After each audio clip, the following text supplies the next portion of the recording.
Dito na po tayo sa Baclaran. Ayan. Ito na po.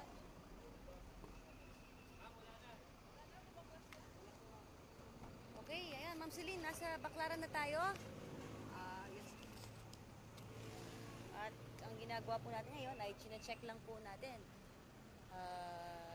After ng clearing, checking na po. Hello po!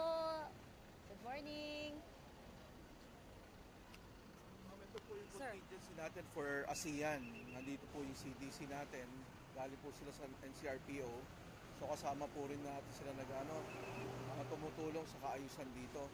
Tapos ayun po yung military natin galing sa JTF, NCR also. Sila naman po yung nagsisecure sa mga taon, tropa natin. Makikita nyo po, one side na lang po ang vendors natin, one lane na lang sila. Then may designated walkway na rin. Ayan po, so one lane na nga po ang ating mga vendors. Hindi ka, sir. Ayan po, nako, ibang-iba na nga dito sa Baclaran, no? Ang luwag na, sir. Ayan, oh. Luwag na po dito sa Baclaran. Kita nyo, oh. Ang luwag-luwag. Kalsada natin. Oo. Napakaluwag po ng ating kalsada. And then, ito yung dito yung mga vendors. Nandito po yung vendors natin. Tapos nilagyan po natin sila ng designated walkway, yung mga pedestrians. At saka minamanage na po natin kung saan po sila dapat tumawid. Yan po yung natin. And then, nandyan na po yung natin. Dati po, puro terminal dito. Ang ginawa natin, tinanggal natin ang terminal but we provided yung passenger bay. Kaya yung mga UB Express at saka yung mga multicab going to MOA, nandyan pa rin po, meron pa rin po silang sakayan at babaan. Malinis na malinis po dito, sir, ngayon, ah. Malinis na po. Exactly 1 week, nagsimula kami ng clearing dito Friday. And now, Friday ulit, makikita nyo po, na-maintain. At saka makikita nyo po yung mga street markings, nandyan na po yan. Wala po dati yan, hindi nyo na po makikita yan. Ibig sabihin wala dahil dati natatakpan. Natatakpan at hindi po naman makadaan yung mga sasakyan dito. So ngayon po, nalagyan na yan, makikita na po nila kung saan po dapat sila dumaan. Ayan po mga kababayan, no? Napakaluwag po ng ating kalsada. Naalala ko po sa pag dumadaan kami dito, talagang masikip, may mga illegally parked vehicles at mga illegal vendors. Ngayon, maaliwalas na po. Tama po yun, Ma'am Mocha. Actually, itong pedestrian na to, hindi namin alam na may pedestrian pala dito. Natakpan po ito ng mga vendors at saka ng mga sasakyan noon.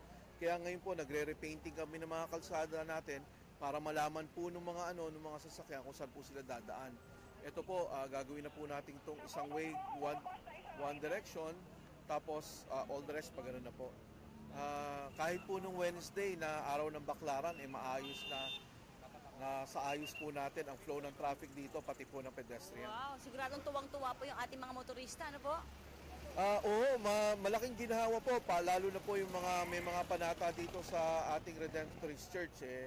Maluwag na po sila nakakapasok ng Redemptorist Road. May pila na po, maayos na po. Naiiwasan na po natin yung mga road rage, kumbaga dahil lahat na po nasa ayos. Okay, sir, so Sir Bong, saan po tayo tutungo ngayon? Sige, diretso lang tayo para makita natin Ayan. yung loob na papasok ng simbahan. Makikita nyo na rin po, dati itong harap ng simbahan natin, punong-puno ng vendors yan, punong-puno ng vendors yan, na na po natin, na napakiusapan na po natin silang gumilid. Yung iba pong na-display, may offer naman po kami, na kung pwede po sila, kung gustuhin nila, meron tayong HK Sun Plaza. Doon po natin sila ilalagay kasi doon din po natin ilalagay yung terminal ng ating provincial at saka city buses. So sabihin na yung mga customer pa rin po Meron sila. meron pa. May captured market sila doon dahil kung doon po bababa at sasakay, doon mag-aabang. Malaking bagay po yon. May kita nyo, Ma'am Mocha, itong harap ng simbahan, wala na po tayong mga vendors. Dati po yan, punong-puno ng vendors yan. At saka itong Redemptorist. Ito! Ayan na po. Grabe, ang luwag. At saka makakapasok ka na ng maluwag doon sa mismo, sa harapan ng simbahan. Ito dati, wala to, hindi mo madadaanan yung sasakyan. Masikip po ito noon, grabe. Ayan po mga dito yung Baclaran Church, Napaka-luwag na lang daan. Natin, yung papasok na po, bubuksan na po natin yung road ng LRT going to EDSA. Ay naku, parang madugo yun, sir, ah. Ito rin naman, nung una namin tinignan itong Baclaran, madugo. Pero lahat nga po, yung template po na sinusunod natin, yung pakikipag-ugnayan sa mga stakeholders, sa mga vendors and tribe leaders, at saka yung mga transport groups, kahit na po hindi na tayo mag-clearing, kung magdadaan natin sa pakiusap, magandang, malaking bagay po. Actually, sir, kung naging successful kayo dito sa Baclaran, mukhang kayang-kaya na po yung ibang lugar. Yes, actually, sinasabi nga natin, this is a test case, for MMDA. Political will, yung coordination, public consultation, lahat po yan. We mix it everything para masaayos po natin ang Baclaran.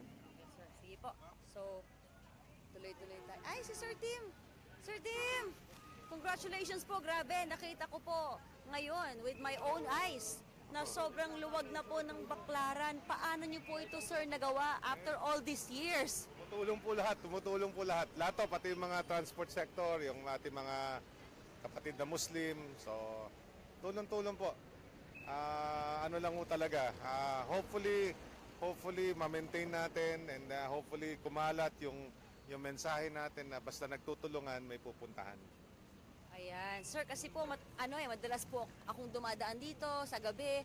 Talagang isang lane na lang yung dadaanan. Minsan wala pa, pero ngayon sobrang luwag na po. Yes, ma'am. Tsaka nakita nyo naman po yung mga tao, may lugar na lalakaran. So, tingin ko naman designated po. walkway na Yes, po. ma'am. Oo. At saka nasa isang side na po yung mga vendors natin. Hindi tulad yes, dati, both sides po. Ano? Ito mga tumutulong sa atin. Mga, Sir Francis? Oo. Ating mga bayani ng MMDA. So, yan po, no? At saka sa iyo, ma'am, maraming salamat. Lagi mo kami tinutulungan kasi yung mensahe ng kaayusan, ng pagbabago, kailangan may ipahihatid natin sa lahat ng ating kababayan. Oo, balita ko parang may in-invite yata dapat na media ngayon. Wala po yatang sumipot para Okay lang, ibalita ma'am. itong good news na Ayan to. Okay lang, ma'am. Nandiyan naman kayo. At saka nandiyan naman lahat ng ating mga kababayan na. Ayan na mga kababayan, nakikita natin. may inimbitahan po tayong mga media pero wala pong sumipot, nakakalungkot. Pero andito po ang Facebook. Sana po yung mga kaibigan natin sa media, report po natin yung mga good news. Sir Tim, kausapin naman natin yung mga vendors. Hello po! Good morning! Magkanong cellphone case? Teka rito, apil tayo. Halika, pabili ako. Hindi. Ayaw mo ba? Mataas ang talent fee. Ayaw magpakita. Ha? Ito. Ano sa province? Hi po, ma'am. Kamusta na po kayo? Anong pangalan nila? Nening po. Ma'am Neneng, live po tayo sa Facebook. May Facebook ka ba? Hindi ako nagpipisbook. Kamusta naman po yung sitwasyon ngayon? Maluwag na yung daan? Masaya ba kayo o hindi kayo masaya? Masaya, ma'am. Wala na yung masikip na daanan. Oo, tapos safe na kayo dito, di ba? Hindi tulad dati na pwede kayong masagasaan. Maluwag na at saka yung mga tao nakakadaan na ng maayos. Ayan. Okay, salamat po, mama. Ayan, okay. So, asa si Sir Tim? Hello po! Ayan, mga cellphone case. Okay.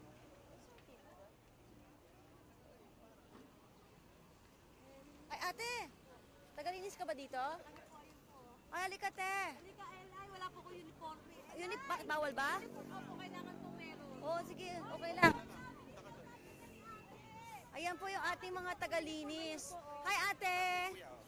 Hi, kuya! Kuya Buboy! Kayo po ay ang ating tagalinis po dito sa Baclaran? Yes, ma'am.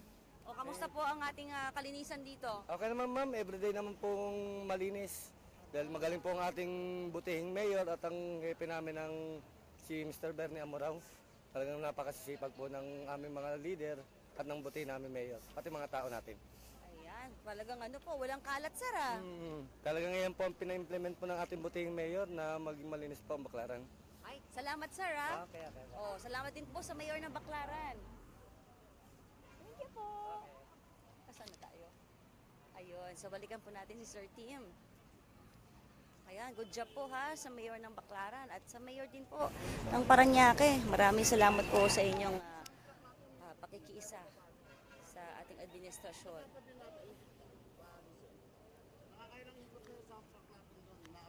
Para ma-aware na sila na may kakaroon na nila.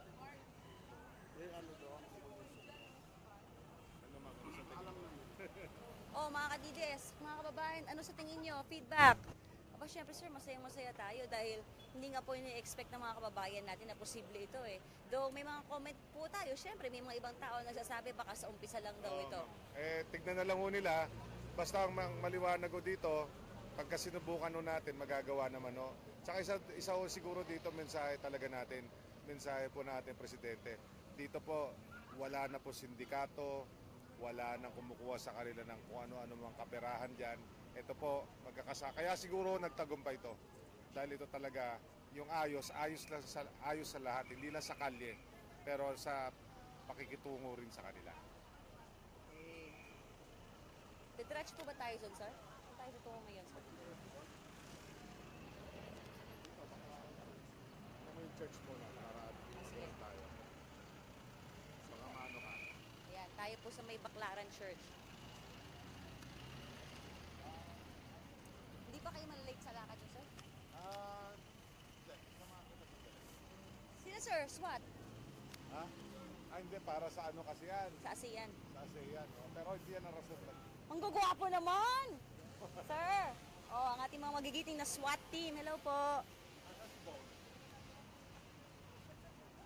Yan, syempre para dagdag seguridad po para sa ASEAN. Ay, ito po ang ating ano to. Ito yung walkway. Sa po kayo. Good morning, sir! Ito po ang ating walkway. Ang luwag, sir, ah. Dati ho, hindi mo na makita yung pader na yan eh. Meron pala. Meron pala. Saka tignan nyo naman oh, 1, 2, 3, 4, 5, Ilang lanes na, sir? 6, 7, 10 ito. 10 ito. Kaya tapos doon makikita mo nandun yung mga bus po. So, ang ginawa natin, naglagay po tayo ng lugar para sa mga bus, sa mga jeep, sa mga UB Express. So yan po talaga nakikita ho natin yung ano, yung iba ho talaga dahil ma'am sa Davao ganito rin naman eh. Yun nga po, sir, Diba? ang balita natin. Bakit hindi natin kaya dito? Nagawa naman nila sa Davao, ba't hindi natin magawa dito? Ito po, oh. No littering. Ayan, Fine, ayun ang 500 ang pesos. susubukan. Kaya ito tumutulong naman po ating mga taga Paranaque. Bati po tayo ang ating mga masisipag na tagapaglinis po dito. Hi, ma'am. Appear tayo. May kamag-anak ka ba sa abroad? Wala. Meron po. Oh, batiin mo kasi baka nanonood sa Facebook yan. Yung mga kapatid ko po sa LA. Ay, social ka, taga-US pa pala yung mga kamag-anak mo. Opo, dalawa. So ito parang ano mo lang ito, parang hobby, parang Oh, palipas oras mo lang itong paglilinis. Opo. Ikaw na, te. Ano pangalan po? Melchora Ceballos po. Ayan, si Ate Melchora Ceballos. Hello po sa mga kamag-anak niya sa LA. Pangalan? Si Flora May Dabukol at saka si Mercedita Dabukol po. Thank you, Ma'am Melchora. Ayan po, tingnan nyo taga-Amerika pa ang kanyang kamag-anak. At pampalipas oras lang niya ang paglilinis dito sa Baclaran. Oh, bongga si Nanay Melchora. Ito na, Baclaran Church na po ba ito? Baclaran Church. Dati, puno-puno ng vendors to, hindi mo madaanan. Kaya yan, diretso na. Ayan. So ito may vendors din po kahit dito sa bungad. Ito dito, oh. Puno-puno to, hindi mo nga makita yung entrance na to. Kasi po ako, gabi-gabi, alam ko na may mga vendors dito sa harap. Yung sabihin during daytime, meron din noon. Noon, oo. Walang pinipiling araw at saka oras. Nandito po talaga sila. May mga nakalagay pa nga dito sa sidewalk na naka-tent. Naka-organize na sila. Pero yun nga, sa pakikipag-usap natin, pakikipag-unahin natin, nawala na po kahit paano. Ayan. Tuloy-tuloy po. Nakakapanibago po, ang luwag-luwag. Yung mga bikers ngayon, tuwa-tuwa kasi yung mga bikers, dire-diretso na sila. Wala na sila yung nakikipagpatintero sa mga sa mga pedestrians, sa mga kotse. Thank you, Sir Bong. Ayan, parang isang panaginip, ang luwag-luwag po. Parang tayo nasa ibang bansa. Ito po, crush ka. Oy, baka magselos asawa mo, ha? Si ma'am talaga eh. Sino ba? Sino ba? Ito, crush ka din ulit. Teka, oy, 5 pesos lang. Ayan, no? Yan, nadali mo. Groupie tayo. Groupie. Sir. Ating kasama ang taga Paranaque. Hello po, sir. Tumutulong ho sila sa atin dito. Meron na tayo sir, 21 na yun? 23 po. 24. Free, Na natanggal. captured na, hindi po, captured na kolorum. Para sa atin po yun. Kaya pumunta po ako rito para mag-report sa Ay, iyo. salamat, salamat. Yan naman ma'am, ilagay lang sa ayos lahat. Yung bawal, di ba? Pero yung tutulungan din. So yan po, may na-capture na Colorum 23. Dami nun. Ang dami ho yun. For 2 days lang. So sila po, LGU po yan. LGU Ngayon po may yan. another one na naman and continuous pa rin yung panguhuli natin. Sir, salamat po sa pakikipag-ugnayan at pakikiisa.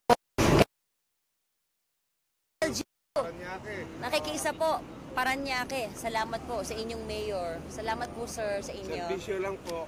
Serbisyo lang po. Thank you, sir, ha? Ayan, sabi po ng ating mga kababayan, sana hindi po ito sa umpisa lang. Ay, hindi naman po. Noon pa yung mga direktiba din ni chairman, lahat po yan ini-implement po natin. Katunayan po, yung ano po programa ng MMDA at saka ng DILG, tinutupad po ng ano ng Paranaque. Yung nga po yung balita namin, sir, eh. Salamat po. Ayan, Sir Tim. Yes ma'am, ngayon Yung nakikita Baclaran na natin Church. yung harapan ng simbahan. Ang ganda pala. Ang ganda pala ng Baclaran Church, oh. At maaliwalas po, sir. Magagawa po natin to sa iba't ibang lugar ng Metro Manila dahil nakita ho natin, pang ipag-ugnayan sa lokal, may mangyayari talaga. Sir, meron ding tanong pala, yung tungkol sa mga bike lane, sa inyo rin po ba yun? Ma'am, tuloy ho yun, pero siguro unti-unti, dito madali na ho Pero iniisip po namin bike lane talaga sa kabila ho. Makikita niyo po yun yung may pader na yun. Matatakpo. Actually dyan ma'am sila lilipat, yung tindahan. And then lalagyan din ho natin ng bike lane. Pero tama rin ho kayo, siguro dito pwede tayong maglagay ng isang bike lane. Maluwag naman ho Saan nakita nyo, sumusunod ho yung bus nasa lane niya, jeep nasa lane niya. Pwede ho pala yun. Asa, ito po yung Ayan bus o, na yan. mga bus may sarili silang lane. Ito yung sa gitna sila, sir. Sa gitna po. Hindi, yung dalawang lane doon. Sa kanila yung dalawang lane na yan. Ito luwag din pala, sir, no? Maluwag. Tapos dito So, yung mga ma'am, ang gusto natin gawin, the whole stretch na Ross Boulevard, mabuksan po natin na ganito. talaga po, kahit po yung sa harapan ng mga hotel Mga dyan. hotel dyan, sorry na lang, yung Midas, yung Bayview, Diamond, unang-una kalye naman ho ito ng gobyerno. Kailan po kaya yan, sir? Ma'am, ito na ho, tapusin lang ho natin yung ASEAN, lilipat naman ho kami sa kabila. Pag naano na ho ito, doon naman ho kami magko-concentrate. Wow, ayan. Abangan po natin yan, sir. At siguradong mas bibilis ng daloy ng traffic. Ayan. Ma'am, thank you. Ay, sige. Okay. Ayan, maraming salamat po once again, Sir Tim Orbos, chairman po ng ating MMDA. Maraming salamat po. Good job. At nasa inyo po ang aming suporta. Thank you, sir. Ma'am, salamat po sa inyo. Maraming salamat po.